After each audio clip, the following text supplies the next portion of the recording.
Hey, what's up, guys? It's Z07AF, and today I want to share the story of how I rescued a beat up VW Beetle that was destined for the junkyard and flipped it for $4,000 of profit.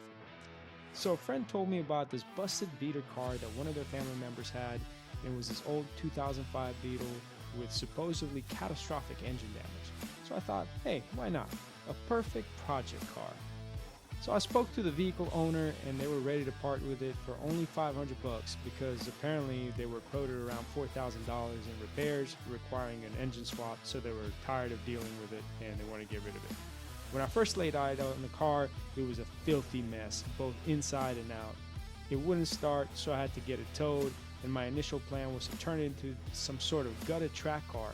But before that, I had to figure out what was really going on, because we all know how easy it is for mechanics and repair shops to quote some bullshit when it comes to things like this. After a bit of tinkering, I discovered that the engine was not as bad as I was told. I fixed the known cause of the overheat, which was a coolant reservoir leak, and then tried to turn on the engine, and surprisingly, it came to life with zero persuasion. This was huge. It was not a seized up engine, and there was no signs of coolant or oil seepage when observing the exhaust fumes and symptoms that are usually associated with an overheated motor. A big win, but not long after the engine was idling, an overheating warning popped up after just a few minutes of runtime. What a bummer.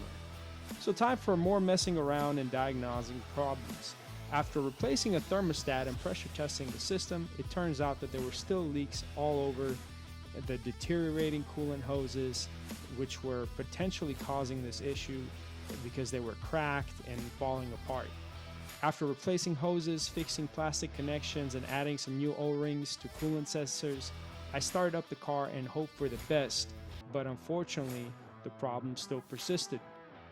The real challenge then came when I arrived to the conclusion that the most likely culprit was a bad water pump. Diving into this task was a pain in the ass because these engines are notorious for being hard to disassemble on the side of the block while still attached to the car. During this process, I also observed that the timing was off by about a tooth, and also there was a busted timing belt tensioner, which go hand in hand.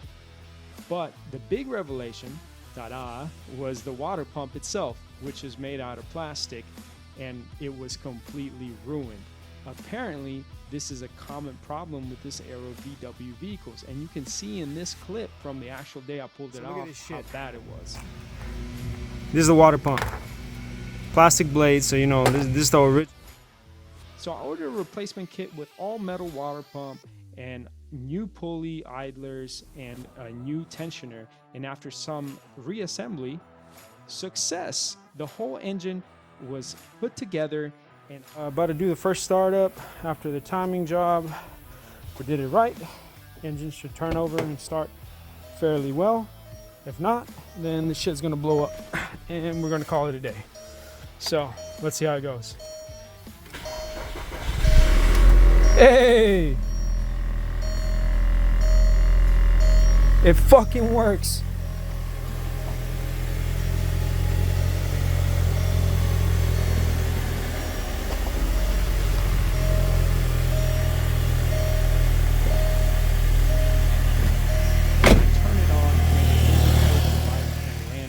without overheating. I buttoned up the wheels, took it out for a spin for around 30 minutes, and there were still zero issues. Plus, the car was running a lot smoother now that I adjusted the timing and put it back properly.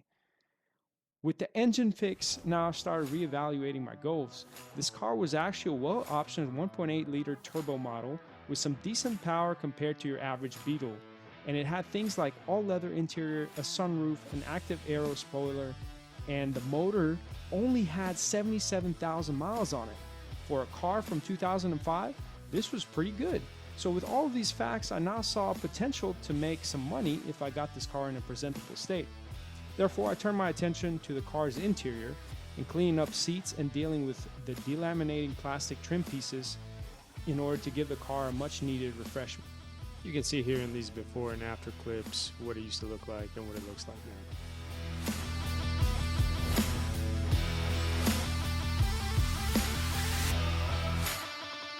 After a thorough exterior cleaning, a little bit of spot polishing, and a headlight restoration later, I was now confident to put the car up for sale. I listed it up on the Facebook Marketplace, and in 3 days, a buyer came along. We settled on $5,000, and just like that, the car found a new home. In a retrospect, this whole process was a great learning experience for me because seeing it all work out was immensely satisfying. And the best part, it's been over 6 months later and no hate mail yet. To boil it all down, in parts and tools together plus the cost of the vehicle, I spent about $1,000, and then I turned it around to pocket $4,000 in profit. Now before I sign off, I also want to give a quick shout out to my friends Johnny and Chewy for helping out with logistics and resources during the acquisition of this vehicle and much needed knowledge throughout this whole process. So there you have it, guys. Thanks for watching. Let me know your thoughts in the comments.